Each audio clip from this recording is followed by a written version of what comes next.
Welcome to the College of Performance Management's webinar on the standard for program management. This is it's an update. This is the 5th edition standard that's come out just in the last month or so.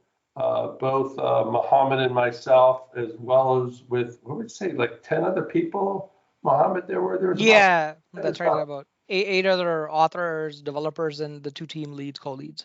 In the team co-lead. So everybody who was on the team, you can see actually in the standard in the back, and then the way ANSI works also, you can see everybody who commented on the standard. The standard has to go through a public commenting phase and those kind of things, and literally anybody in the world can comment, and then the team has to adjudicate all those comments and get them out. So let me introduce myself, and then I'll have Mohammed introduce himself. My name is John Driessnack. I'm the current president of the College of Performance Management.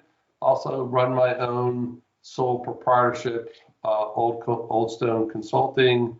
My background is mainly in the U.S. military. Spent my time managing major programs in the military for some 20 years or so, and then since then, it's been about 20 years since I retired. I've been mainly all in the U.S. federal government, kind of doing things. Again, back in defense, but also with a variety of different other agencies, different type. I've worked across software as well as hardware, integration things, and those like stuff. And so this is actually the second standard I worked on. I worked on the Earned Value Management Standard that came out in 2019. And then I'm also on PMI's, what they call the Insight Committee, the Standards Insight Committee. So PMI has a series of insight teams that you can get on as a member. And what that does is they come, you're kind of like advisory to the professional staff that are going on. And so that looks over like all the different standards that are being done. But for each standard that gets developed, they create their own, separate team that comes up. Mohammed, over to you. Thank you very much, John. Hello, everyone. Thank you for your participation. My name is Mohammed Siddiqi. As John kind of introduced, I was also on the development team for the Standard for Program Management's 5th edition. My background is that I come from the technology sector. I've got about 30 years of experience. At one point in my life, I used to be like a software designer and programmer. I've been in project program and portfolio management for the last 20 years. Presently, I'm kind of working as sort of a senior executive and a portfolio manager. I manage a portfolio one for enterprise resource planning systems and global supply chains, and I have a second portfolio related to financial services. So that's kind of my background. As far as like my involvement with PMI goes, it goes back close to probably 15 to 20 years. I've kind of worked in different areas of content development there. As far as the program management standard is concerned, this is the first time I've participated on like this standards development exercise for basically for program management. And that's it. All right. So let's go ahead and dive into this. This is what we're going to go over today. We'll give you an overview of all the PMI standards.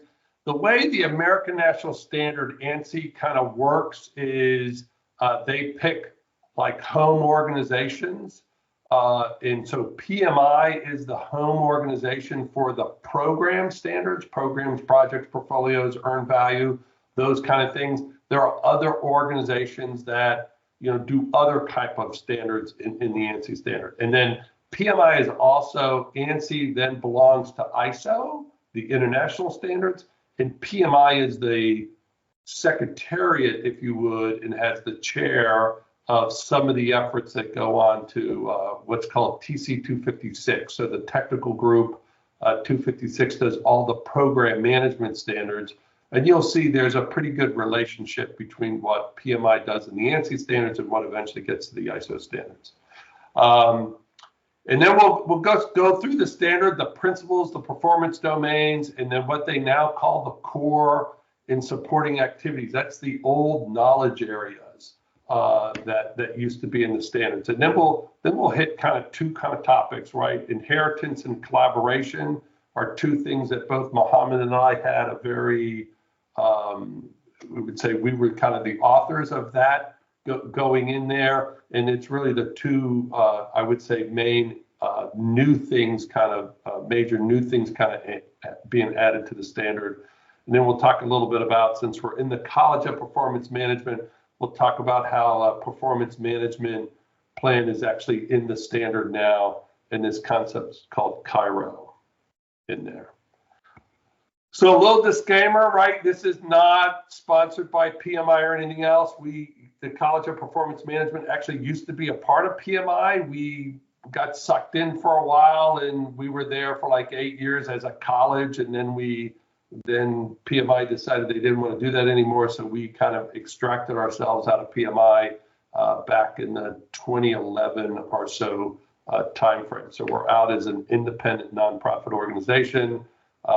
And so, right, all the PMI stuff is, the standards and everything else are all copyrighted by PMI. So, go become a PMI member. You can get copies of all this stuff and everything else. We're just doing this as an educational kind of benefit, which is what we do as part of our nonprofit, to kind of get the word out about good project, program, and portfolio management, and then the performance management around that, right? Have to do good fundamental project management, good discipline to get good performance management out of the thing, out of what we do. All right, so these are what in the boxes, or the whole thing is what PMI will call the foundational standards. They have other kind of practice standards, as they call them, but the practice standards are not ANSI standards, right? So you can see here that the first standard, and I'll show you how to read this, right? So you have the program management, the 7th edition. That's it. If you look at the number, that's an ANSI. PMI is the sub-organization that actually writ the standard. That 99 or 08 or 19, that is when the standard was first issued, okay? And then the 1, 2, 3, we skipped 4, and then you have 5 and 6. Those are the 6 ANSI standards that PMI has. And then the final number, the 2021, 2024, whatever, that's the last time the standard was reissued.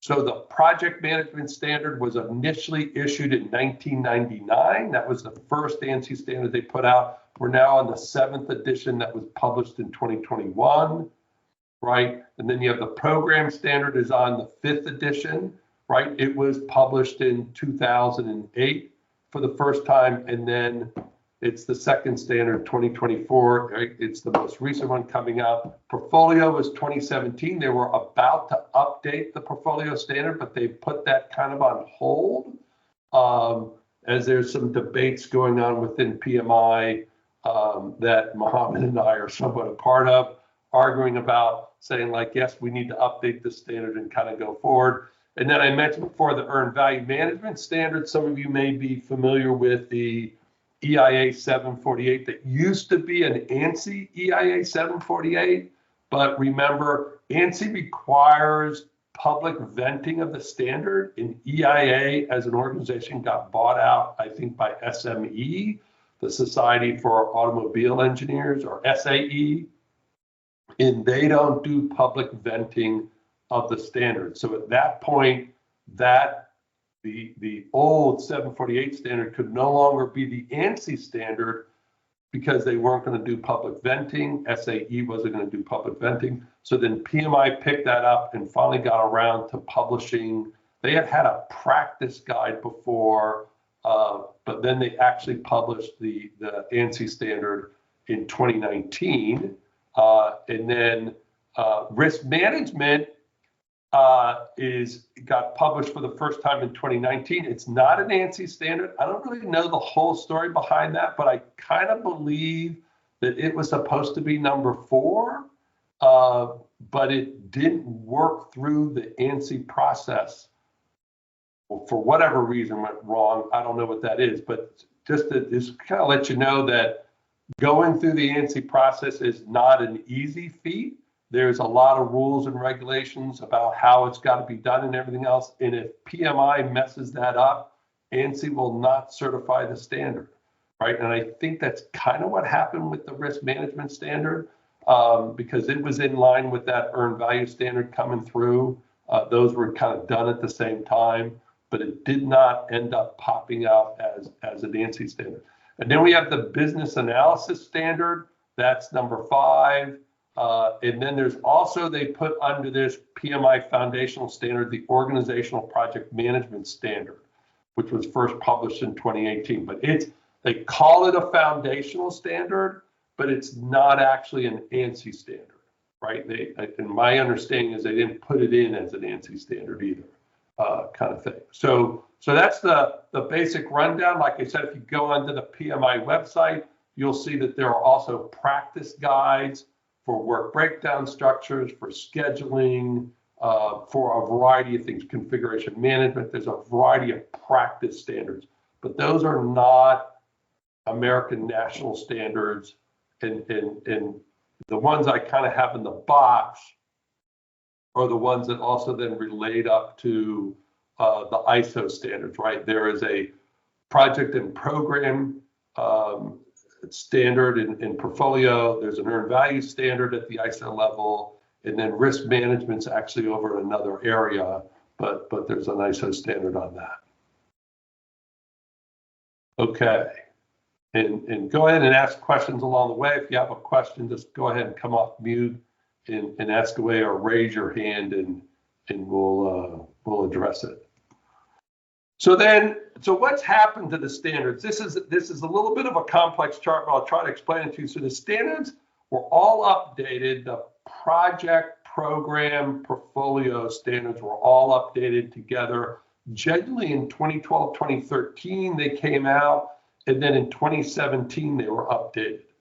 And then since then, they've kind of gotten out of that cycle of doing them all at the same time. Remember, the project standard got updated early.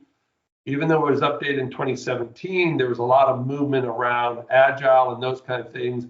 And then they did something also different, right? They used to kind of have the standard as an appendix to the PMBOK. And then they came out with the PMBOK update, and it's really kind of like the standard is inside the PMBOK also, but not kind of as an appendix, but now kind of in front. There's the standard, and then there's the PMBOK. So always remember that when you're talking about the project side of the house. And typically the standard flows very well with what's in the PMBOK. It's just that the standard is a thinner document, has less content in it, but that's what's been vented through the ANSI process, not the whole PMBOK, because the PMBOK itself is not an ANSI standard, right? It's just the standard part of that combined book that you get.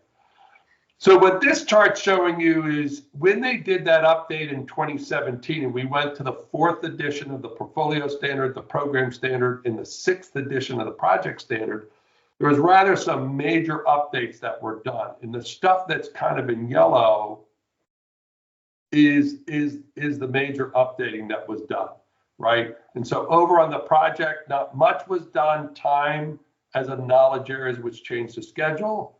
Over on the program side, they had started in the 3rd edition of the program standard of moving away from knowledge areas and going to performance domains. So that yellow box there of strategy, governance, life cycle, benefits, and stakeholders, those were the performance domains, which you did not have in the project standard, and you hadn't had it yet in the 3rd edition of the portfolio standard, right? And then the 4th edition of the portfolio standard shows up, and then you also have performance domains. The strategy, governance, added capability and capacity, sorry about that chartmanship there, then value, then risk, then stakeholder. So you can see performance and communications kind of went away. Performance kind of turned into value. Communications kind of was buried up in governance and those kind of things. And then stakeholder was added in the setup. And so what you end up having is you don't have any knowledge areas. in the portfolio standard, you only have performance domains, right? And then in the program standard, you have the performance domains, but still behind there, you have those things that they call supporting activities, right? And that's where scope, schedule, financial, quality, resources, communications, risk, procurement, and change, and information, those all in essence become supporting activities. And we're kind of starting in this transition, but over on the program, on the project standard in the 6th edition, you're still with process groups and knowledge areas.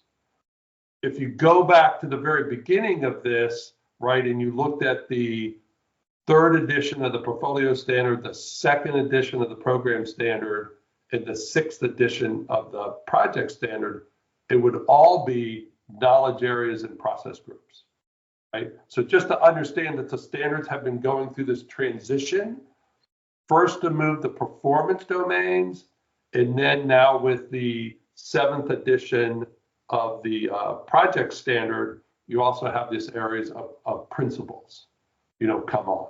So now the standards are being written to principles and then in performance domains. And you can still see the knowledge areas. We'll talk about that a little bit, but they're not really called knowledge areas. They're called these supporting activities, and they're kind of sitting under the life cycle view. Mohammed, you want to add anything to that? No, I think so far so good. All right. Nothing in this part. Any questions on that? So I think it's good to understand how this is kind of progressing through. Some people really like this. It's going to this higher level, kind of with principles and performance domains. But others, like I know myself, I also teach at American University and the University of Maryland, and I have found that the standards are kind of moving up in a higher level view. And so the old knowledge areas or these supporting activities are getting less attention, and thus the standards are becoming less useful to teach introductory people, students to like project, program, or portfolio management, because some of the nitty gritty, building a work breakdown structure and those kind of things are kind of getting dropped out of the standards as we go up to performance domains and we have these principles over top. And yeah, Johnny, something I'd like to add there. That's a very good point. A driver of the way that things are evolving across these standards has a lot to do with market dynamics. So part of it is perception, out there, and the behavioral elements, as you'll see in the slides that are coming up. That things, if you go back, like maybe, and John, obviously you can comment on this, is something that's been very close to your heart and you've been working on this a long time. And it's that if you go back like 20, 25, 30 years, things were more procedural, process driven. And what's happened is that probably I'd say in the last maybe 10 years or so, and you can correct the time frame, John, but things have become more behavioral in nature. And that's something that evolution, that's something that's trying to find its place and its footing in this entire ecosystem, standards that's evolving, this entire landscape, market perception dynamics, behavioral dynamics, and that's influencing it. Some of these things, as you look at the standards, and this is something that we kind of brainstormed a lot and at times we grappled with, was to how to align and inherit them across essentially these like different areas and kind of get them to fit together like a jigsaw puzzle. But that's something that, to John's point, like market dynamics it's definitely a driver in the way that this entire ecosystem or universe, this realm, is evolving. Yeah, and you'll find now there's a move in the market to go to product management, right? And the old school part of me sits there and goes like, well, who would be a good program manager or project management if they were doing project management on a product? They would, they would pay attention to the product, right? That's what a good project or program manager would do. Product management, as it's being defined now, especially like in the IT world, is more kind of down the program side because it's the life cycle of the product, right? Long term. So it's kind of in between the project and the program. But there's a whole push for that. And so I would not be surprised if at some point we see a product standard coming out that just puts an emphasis on managing of a specific product, like an app on a phone, kind of thing. That's your product. You're going to evolve it over time. It's really no different than someone managing a product line like a Chevy truck, kind of thing. Or my side of it in the military, we would call those system managers, right? We've had a system manager for like the B-52 bomber for 70 years, right? Because it was first designed in the early 50s. So there's always, and in the military, we call that a total life cycle systems management. You have a systems manager, you have program managers that are managing the programs to improve things, because those are the endeavors that come and go. But there's this long-term kind of systems manager. And I think that's kind of where the product manager side of it's going. So tomato, I don't try to get too wrapped around the axle of this. And we'll talk about that a little bit when we talk about inheritance, about how this is a framework to work within.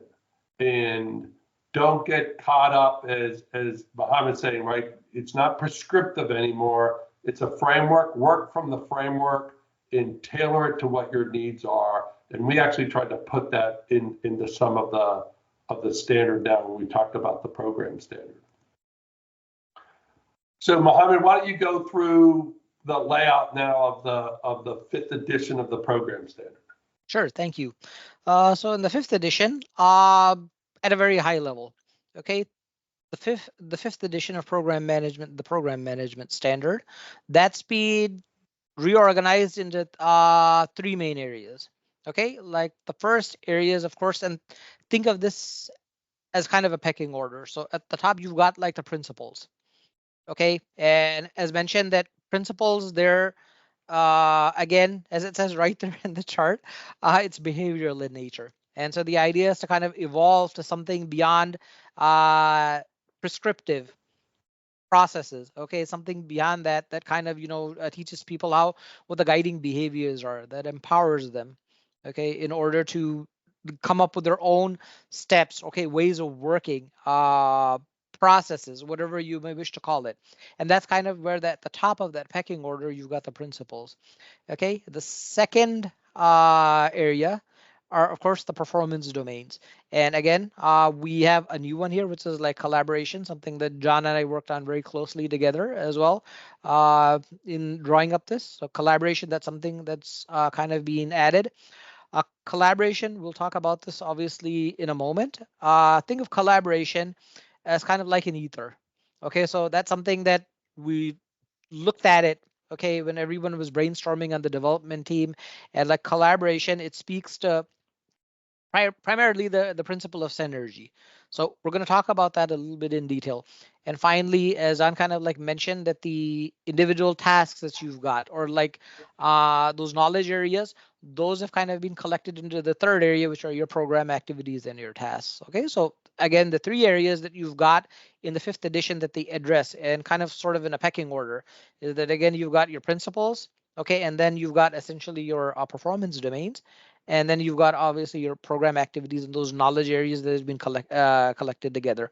One thing I'll say about this reorganization, and this is something that the way that I guess sort of the tone, if you will, of the 5th edition, and also like the other areas, and John, obviously you can comment, it's kind of moving toward more descriptive than prescriptive.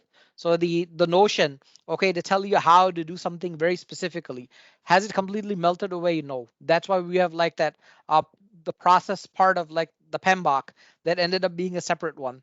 It still has its utility, okay, and its need out there in the market, okay. But however, the tone in general has been kind of evolving towards here the guiding behaviors, the guiding principles, okay. And you will feel that probably as you read through the 5th edition, that it's kind of more about describing the universe than telling essentially how to do things in it. Okay, so that's something that you're going to kind of like feel. And obviously, John, you can kind of like, I mean, add on to this as well regarding the overall flow and the tone of the 5th edition. Yeah, I would agree. And I think we we did not take as much. I'm going to go ahead and flip to the next chart. In this chart kind of compares the principles that we kind of wrote out as a team in the program standard, and then the principles that were in the project standard. And you'll notice there's more principles in the project standard than in the program standard. And if you go back to that first chart I started with, project and program are pretty aligned with each other. You know, under the old, more prescriptive knowledge areas, right? You had cost, you had schedule, you had risk. Those things kind of matched up, whether you were just at the program level or whether you're at the project level. And that kind of matching up, as this chart shows, kind of continues. You go ahead, Mohammed. Yes, please. Thank you. Again, piggybacking on what John just described, is that as you can see here, that a lot of the principles, okay, between the program and the project levels, they do not match one-to-one, okay, and that's perfectly okay, because the idea and the focus of a program versus a project are different as well. So at the project level, the principles there, a project is more about like individual change, something with a finite beginning and an end, okay, that's intended to like deliver a specific service or a product or a change, okay, and the principles they're intended to reflect that. Okay, someone who's managing a project, they're going to have a different mindset and guiding behaviors than basically a program will. Okay, that's why some of these things, like for example, tailoring, okay, which is something that applies to an individual project or rather a component in the context of a program. Tailoring is something that is very unique to it inside of that, essentially that project. Okay, and keep in mind that even in cases, like for example, you're looking at change, okay, or leadership, so a risk, okay, even when they have the same, I mean, nominal translation, okay, the scope and the level of abstraction is different. Risk at a project level, that's intended more geared towards control. Okay, you have more mechanical, either you're exploiting or you're trying to mitigate a risk. Okay, you're trying to maybe exploit it if it's an opportunity. But as you move up from a project to a program and eventually up to essentially a portfolio, you got risk, the principle, that guiding principle at every level, but the focus and the intent is different. When you get to a program, you're not just mechanically trying to control the risk. It turns into essentially balancing it. And that's something that by the time you get to like the investment level, the people, like someone running a portfolio or a business unit, okay, when they look at the risk, they look at it in terms of like trade-offs. They will, if a project will try to mechanically control and mitigate a risk, okay, the investment manager at the top of a business unit or a portfolio, like in my case, I will even allow a risk to proceed rather than try to mitigate it based on the long-term value.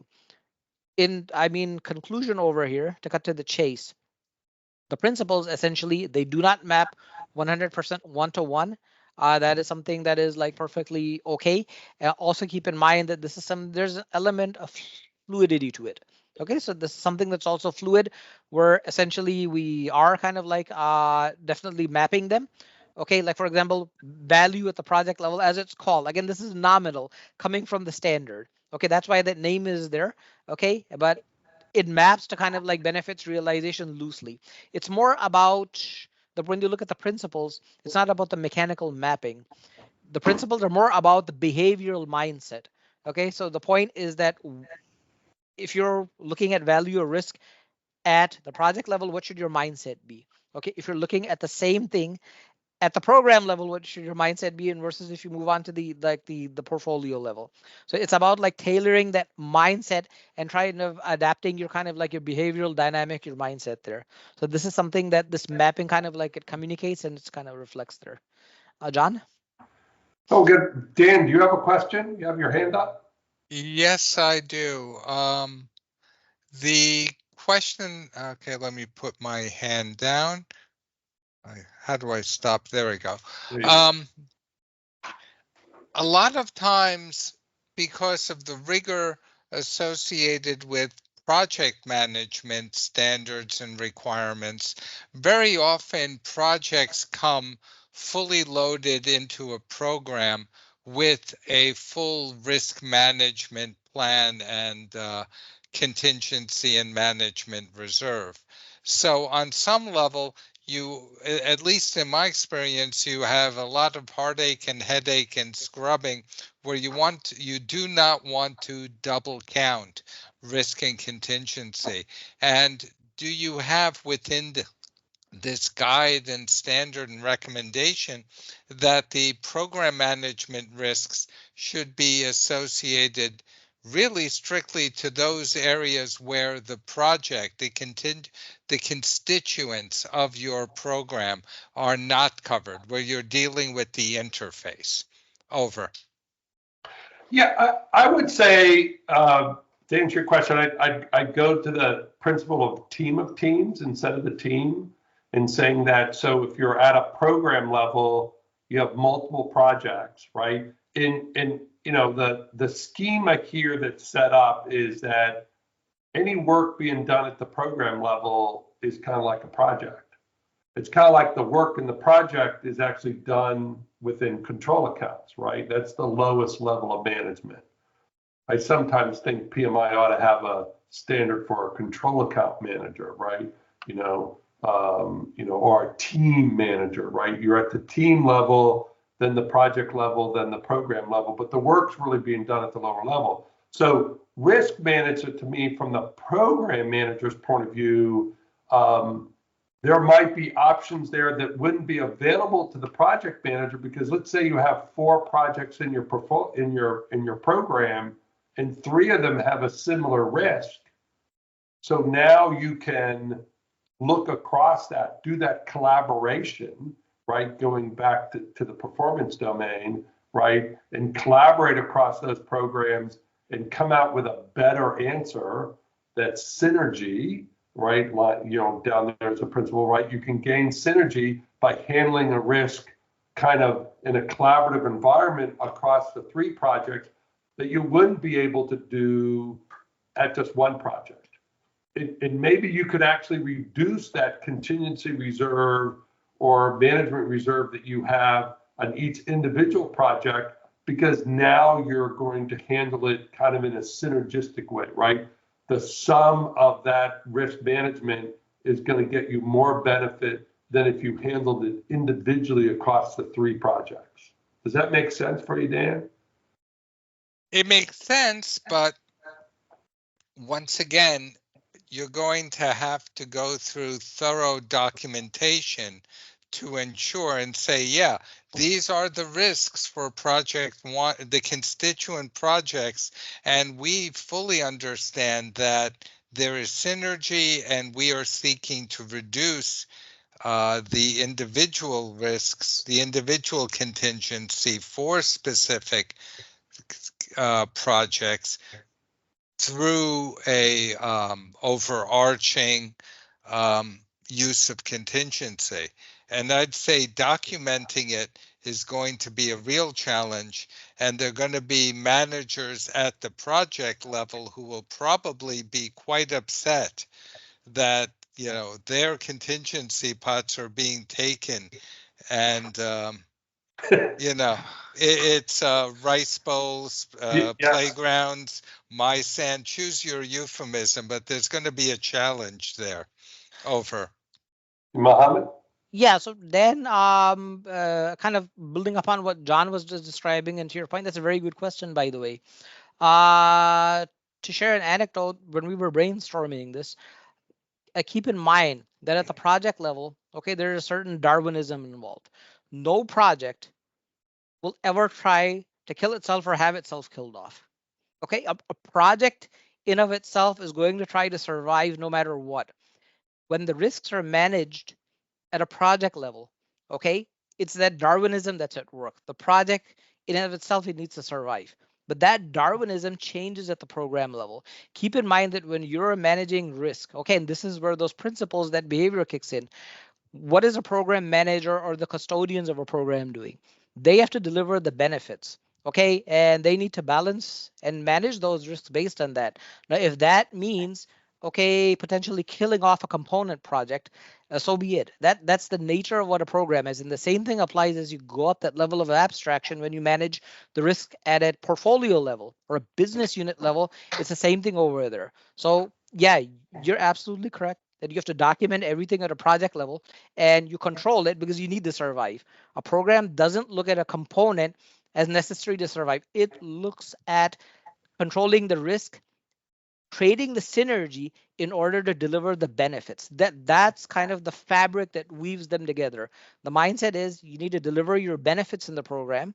Okay, you need to kind of like speak to the principles of team of teams and synergy. Team of teams, the networking, okay, between like all of these different components, the teams that are working on them, the synergy you're creating. But in of it, that doesn't mean that in essence that the risk management that you just described at the project level, that risk management may be 180 degrees the opposite when you get to the program level. The goal of the managing the risk may be completely opposite at the project because you have to deliver that kind of like that benefit at the end of the day. Over. Yeah, I think it's an interesting thing, in what we're going to talk about. I'm going to go to the next chart because this kind of brings up this topic that both Mohammed and I kind of worked on and kind of introduced to the lexicon of PMI. And this is this issue of inheritance, right? That you shouldn't look at the standards, the portfolio program and project standards is like I have to fit within these three confines, right? Mm-hmm. How you organize within your organization, whether you're in a government, an NGO, or a commercial company, or you're a collaboration between two companies, however you're going to be structured, the standards are giving you a general framework to use. And so one of the things we wrote into the standard this round, and I'm hoping that it's going to then get picked up in the next round of the project and the portfolio standard, is this concept of inheritance, that if you're a project manager that has no program or portfolio manager above them, then you as a project manager need to think a little bit about program and portfolio principles and domains also, right? You're not, if you're out there by yourself, you need to have a little broader view, where if you're a project manager, let's say where I work, like in the Defense Department, where there are literally, like 70 or 80 portfolio managers that are managing multi-billion-dollar accounts every year, no less the assets that they own, right? Which is in the trillions, right? That a project manager in that environment has a program manager above them who then has a portfolio management, and there's decisions being made, and that project manager just has to fit within that box that they're being given. They're doing cost schedule performance, and they're kind of in that box, and they don't have to be as concerned about the broader areas because there's management above them that are being concerned about that. Where you may have a program manager, but you don't have a portfolio manager. And so does the program manager need to do some of the portfolio management work, and so this is kind of this concept of inheritance that we kind of put into it, which I think kind of you're talking about. I think it depends on if you're talking about projects that stand alone, vice projects that are within a structure, however that's called, and where the roles and responsibilities being allocated out to. Mohammed, I kind of chimed in on this one. Yeah, exactly. And yep, I think you summarized it well. And again, yeah, exactly that. Keep in mind that these principles, okay, even in some case, as far as like behavior is concerned, building on what John said, depending on the structure of your organization or your change initiative, okay, these are things to think about. Okay, like for example, how are you going to realize your benefits? They are, again, not prescriptive in nature. Okay, in some cases, for example, there are organizations or structures that I've seen incidentally where you have an investment, okay, like a business unit that doesn't exactly have programs, or a program level, for example, is kind of like something that's loose, but you have individual projects that are being kind of like processed under that portfolio. Actually, strange as this is something I've seen it, that the program structure is something that's kind of like absent or not available. So the question in that case is, this is where the inheritance part comes in. Think of it this way, that if you were to deal with such an organization, and this, I'm citing something that's let's just say based on my work, is something relatively contemporary, but it is, we have a case where essentially we have a portfolio and there's projects but no program, because they don't want to organize it that way. So the people that are responsible for managing the business unit and the change initiatives, how do they kind of think, how does the inheritance translate? So for example, the people at the top, just like described here, they have to worry about the value they're getting out of their investment. Okay, they have to deal with the stakeholders. They're looking to balance their risks. They have to foster a culture, okay, for example, where they need, for example, to be able to do that. So think of it this way, that in this case, the synergy principle that you've got, there's no program. Where does the synergy go? Does that mean that there's no synergy is needed in this case? Is it hard coded? No. The answer is that that synergy has kind of like shifted. Someone needs to think about it at another level. Okay, they have to govern it, they have to do it. And the people with the individual projects, the project managers, okay, they have their kind of like, baskets to deal with. Okay, they have to deliver it.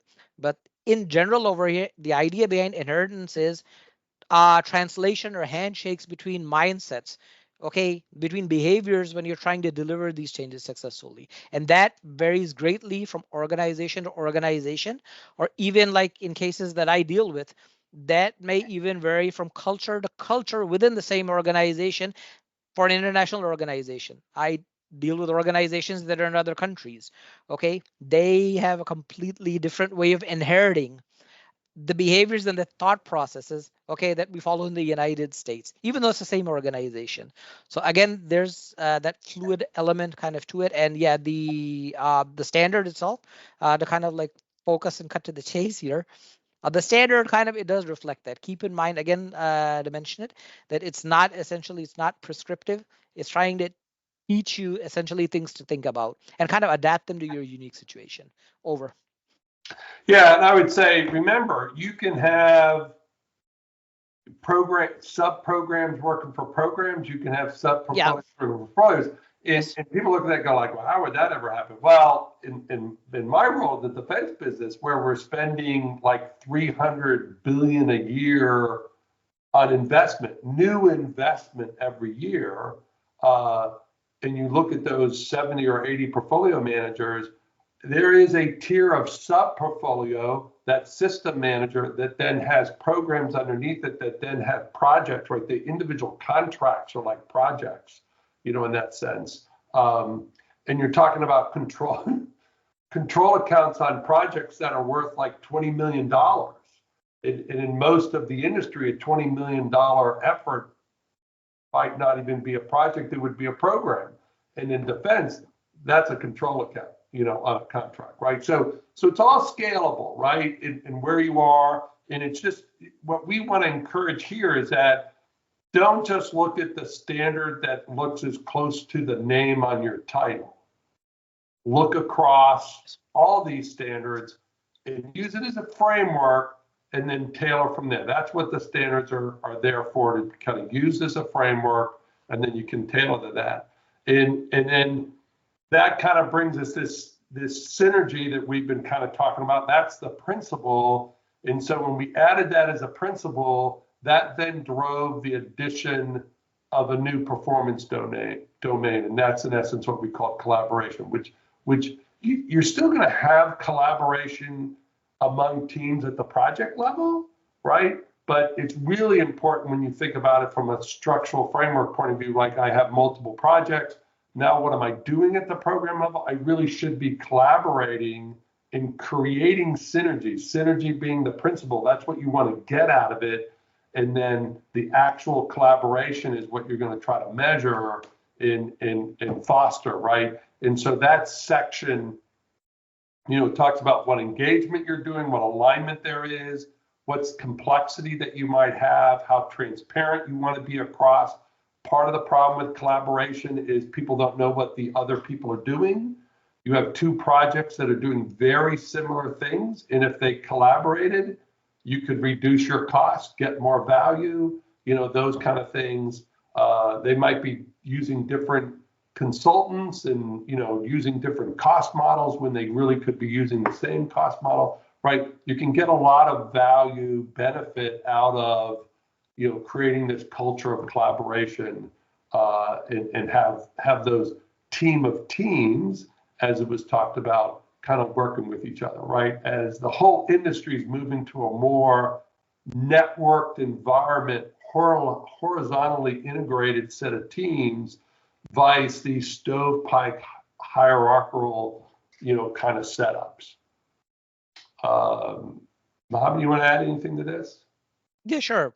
With collaboration, this was actually a lot of fun. Okay. There's an interesting thing that comes to mind regarding collaboration, and that is that I use the word, okay, collaboration is an ether. Here's an implication of that. You have collaboration whether you have a project, program, or a portfolio or not. The point is that which comes first, which is the chicken and which is the egg? The collaboration, the reason that it's an ether is because collaboration is what brings together a change initiative. Okay, you collaborate, people start talking, that is collaboration. People will start talking, okay, different stakeholders or people who need some kind of value delivered, and that brings together a project. So that means that collaboration and that nuance or the reference to being an ether is because that collaboration is something which gives birth to a change initiative.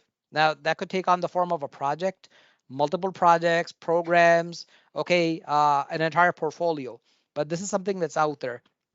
The significance of this coming in and the way in the fifth edition that it's been kind of framed and laid out is for people to kind of like look at it, that collaboration is a key driver of success. A lot, I don't know the exact percentage, so I can't comment on that, but a large number of initiatives out there, okay, they end up failing because of a lack of collaboration. Something goes wrong when you're collaborating and something kind of like it falls apart. Okay, and the purpose inside the fifth edition, the standard here is that it, again, it doesn't tell you how to collaborate. Okay, again, not descriptive. But inside the fifth edition, it gives you things to think about. The funny part about this and the beauty of it is that there's nothing here, okay, that's not being discussed, okay, since the dawn of time. People have collaborated, okay, since the dawn of time, and they've, I mean, looked at these things: engagement, alignment, complexity, being transparent with each other for success, okay, consulting each other, the culture, okay, and empathy. These elements have been there since the dawn of time, okay, and it is collaboration out of which change initiative number one, they take birth, okay, and then they succeed. So that's why, I mean, I refer to it as kind of like an ether. Again, I've got some specific comments about like these drivers or factors, but again, over to you, John. Yeah, let me just, I'm just going to go back kind of a little inside baseball comment here. I'm going to go back to this chart. This chart where the collaboration is all around on the outside. I see Mohammed's laughing. He knows where I'm going. We went back and forth with the graphics people at PMI probably 10 times over how to get this graphic right, you know, because they just wanted to put it in a list, right? And we're like, no, you can't put the performance domains in a list, right? It needs to show how they interact with each other. And we went through numerous discussions about how there should be, and I think the graphic turned out pretty good, life cycle being in the middle, which when you look at the fourth edition, that graphic has life cycle in the middle, in strategy, benefits, stakeholder, and governance are separate circles with connections. And we kept trying to get them like to smash that in, make it all one, right? Because these things are now more interconnected with each other. They need to overlap, right? And then to wrap collaboration all around it, right? Which you know, the graphics people like, what are you talking about? You know, so it was. I'm happy with the way it came out. I think it's a good. You know, you can argue about, well, doesn't strategy alignment intersect with stakeholder? And so, you know, you could do the graphic in a variety of different ways. You know, a more connected Venn diagram, but we did want to kind of have the life cycle management in the middle. So it was just kind of, pulling that together there. All right, so then we come to the supporting activities. And if the big change here is it used to be program definition, program delivery, program closure, the life cycle phases that's been in the program standard for a long time. The program formation and program planning got split out to understand that typically people are doing some things in the formation of the program, and then once they decide they're going to do the program to some level, then they go through the planning and then delivery and then to the program closure. And I'll just note that the performance management part of it, you'll see it here up in the program integration. In program integration, it kind of dropped off the knowledge areas, and then it got brought back, right? So it kind of dropped off. I forget whether it was the last two versions or whatever that it dropped off. So we kind of brought that back. The rest of this has stayed relatively the same. Some items have moved around. If you take the 4th edition and the 5th edition and compare these charts, you'll find that some things have moved around. Most of it by moving earlier in the formation and the planning stage in that setup. And then this whole performance management part gets into the program monitoring, reporting, and control. So those are the two sections that it's talked about to kind of bring it back. And then a lot of stuff so some of the more prescriptive kind of things were put into an appendix. Okay, and so here's the thing. The appendix is not part of the standard. Does not go through ANSI review. So when you see things in the appendix of a PMI standard, it's an appendix item. It's almost coming back to the practice guide. Here's some ways you can do that. People like to have that content, but it was kind of pulled out of the standard because, as Mohammed said, we're kind of staying descriptive.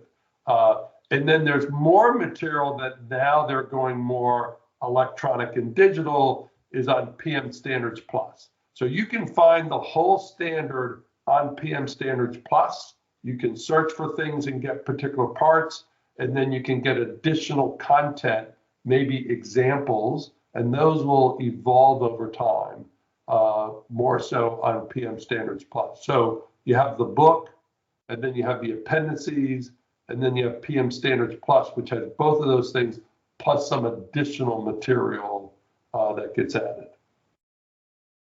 I don't know why that changed. You want to add to that, Mohammed, at all? I think you covered most of it. The only comment I've got is that, as you mentioned about like the integration area, that again, that's something that kind of drifted into oblivion for a little bit. You're right about that, because it was about definition, delivery, and closure, and then eventually it was pulled back, okay, into reality, and it kind of ended up over here, the integration part of it. But yeah, that's about it. And then the last part, I'll just talk about this in section 372.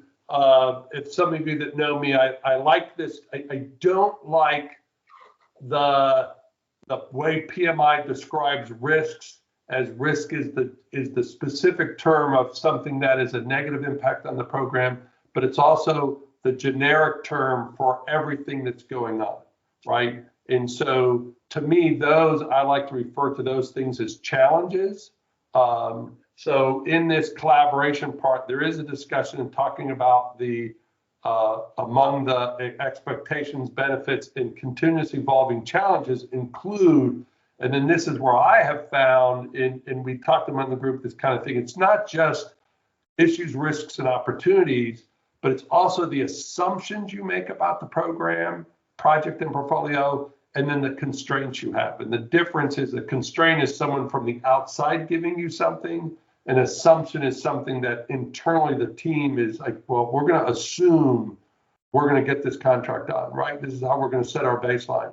And being able to track your assumptions as part of your performance that you're trying to do and collaborate with everybody else, this gets into that synergy and collaboration.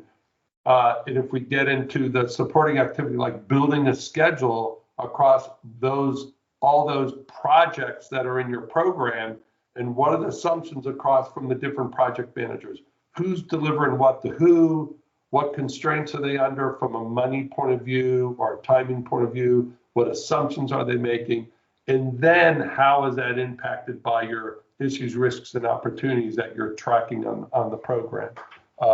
That spells the word Cairo. That's the mnemonic, the way I like to keep it around. And if you actually look at the meaning of Cairo, it's like the city of success. It's like a successful kind of thing, right? So I always say, if you want to be successful on your program, then you can't just do risk management. You got to think of all your challenges and hit all those Cairo items, right? All those things need to be on your front page in looking at it.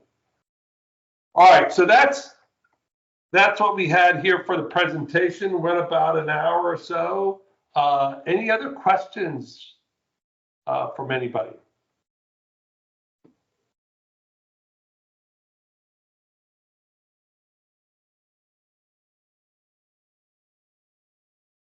Come on, Daryl, you got to have a question.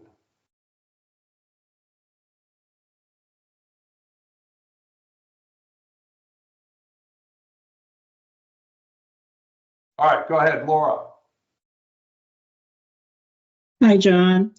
I have a question about the standard being updated right now. I thought the 748 was going to be, the new 748E was going to be released this year. That's the latest I've heard from NDIA. Will you need to make any edits to this based on that? No, so that's the earned value standard that's being produced out of NDIA is actually the EIA 748 standard is actually owned by SAE, right? The Society of Automobile Engineers, and right, so that's where that standard gets updated. Dan had to drop off. You might know this a little bit better than me. What PMI does in the ANSI standards is a whole different track, right? And so for some of us who worked on the earned value standard here, the ANSI PMI standard, it aligns in the sense, early on, I think, one of you had questions about, does the PMI earned value standard align with the traditional EIA 748 standard? And they do generally. I would call the 748 standard more prescriptive than the ANSI standard. And then if you go to the 2015 version of the ISO earned value standard, it's even less prescriptive, right? So very broad at the ISO level, a little bit more detailed at the ANSI PMI level, and then a little bit more prescriptive at the EIA 748 level. So PMI uses this thing called organizational process assets.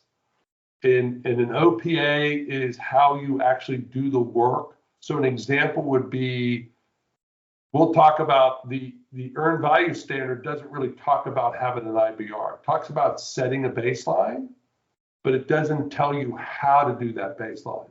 Where the ANSI standard or the EIA 748 standard will come in and say, oh, we want you to do an initial baseline review, an IBR. That's where it gets a little bit more prescriptive in there. Does that make sense to you? It does. So if the guidelines are reduced from 32 to a lower number, I mean, you don't reference in the PMI standard the specific guidelines? Because it's no longer going to be 32. No, so the ISO standard actually breaks things into two groups, kind of the planning and the execution side. And there's like 5 under 1 and 6 under the 11. There's only like 11 major areas in the ISO standard. Again, very broad. The PMI standard takes more of a knowledge area. I'm going to go back to if the 6th edition of the PMBOK and you had the process groups across the top and the knowledge area is down the left-hand side. There are 49 individual processes that went on in the PMBOK, right? So what the PMI standard does is it lines earned value up with those 49 processes. Because in the PMBOK, in the 6th edition, it would tell you things like, oh, you need to organize, you need to use a WBS, you need to schedule, you need to cost, you need to do risk, you need to monitor and control and do configuration management. So the PMI standard doesn't write it to the quote, the criteria, that would be, or guidelines, that would be more prescriptive.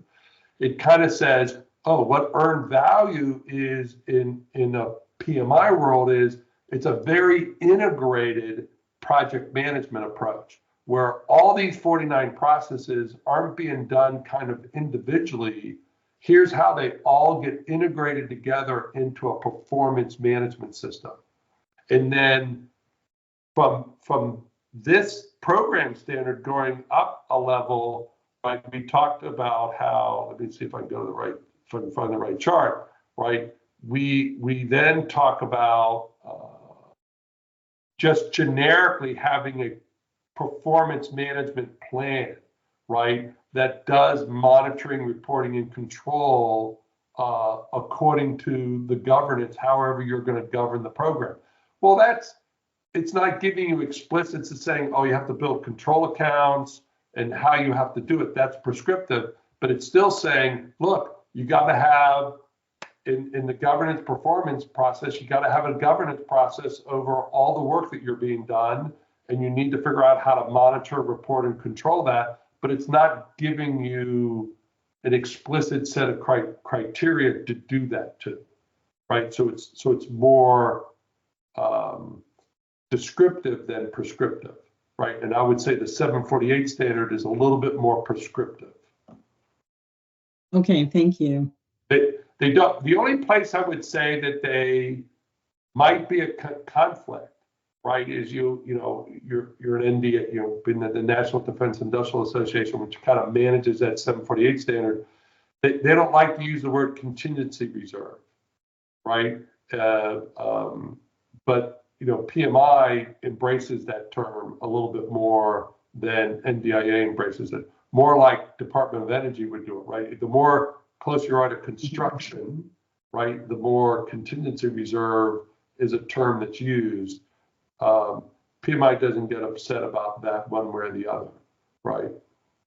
Right. No, I picked up on that when you mentioned contingency reserve, and I've done presentations on that at some of the meetings we've had, and it's really more related to an agency, the word contingency, right? And many of our contracts, we can't even have management reserve. The agency that we're working with does not want us to keep management reserve. So it's dependent. Yeah, and I think that's where PMI would back up and go, oh, well, that's the Department of Defense's or Department of NASA's or Department of Energy's. That's their organizational process guides. The earned value, like the EV MIG from Defense Systems Management College, or not Defense Contract Management Agency, or the other policy documents that put details around the EIA 748, those are what PMI generically would say, oh, those are organizational process assets.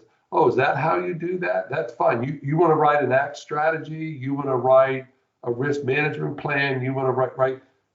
PMI is not going to get that prescriptive. It's going to get descriptive that says, like it says here, you should be doing monitoring and reporting and control. You should have a governance structure. You should have a performance management plan on what you're going to do and evolve that over time. You'll notice the performance management in this graphic on the very top. It cuts across all 4 areas, right? We had a big discussion about that. There's not too many areas where things cut all the way across, but performance management from the very beginning, formulating the program, how am I doing performance management, and then it carries itself all the way through. But it's not going to tell you have to do an IBR, that you have to have a system description, that you have to, right? Because this is not necessarily set up for contract management. It's for anybody doing project, program, or portfolio management. Right, I understand. Thank you. Yeah. Go ahead, Rob. I see a comment from Matt. Again, Matt, I agree with you 100%. That you're right that essentially they might correlate to some of those project principles differently. Keep in mind that also building upon what you're saying, you're 100% correct. This is not set in stone, even from one scenario or situation to the other. Okay, essentially the same principles, they may not inherit the same way. So yeah, I agree with you 100% on that. That is absolutely not set in stone. From scenario to scenario, it may also vary. Yeah. And this is one area where PMI did get a lot of pushback going to the Project Management 7th edition. And what you'll notice, and a lot of people haven't figured this out, right, is they actually published a process guide. And so inside the 7th edition, they talk about, of the project management side, they're talking about, oh, you can have processes, and that's one way of doing business. And then they checked out the most of the PMBOK 6, all that prescription, and moved up to a higher level. And people were like, whoa, wait a minute, I want my prescription back. You know, I want all that detail. And I'll admit, me being one of them, as a university professor teaching a class to juniors in an engineering school at the University of Maryland, I needed that process guide. I can't teach introductory project management to these standards because this is a higher level of understanding, right, at this point. So they went and they published the process guide, so it's out there. So it's not that it's gone totally away, but it's just one example, and they pulled the standards up a level, kind of be, as Mohammed's been saying, more descriptive than prescriptive. All right, well, I think we'll call it this. Hey, thanks a lot for joining us. And I think I have everybody's email, so I'll send you guys a PDF of the charts since I wasn't being able to figure out how to post them to the chat. So I think I have, most of you, I have your email address. So I will send you a copy of the charts in PDF. Thanks for joining us. We'll talk to you later. Thank you, everyone. Thank you very much. Thanks.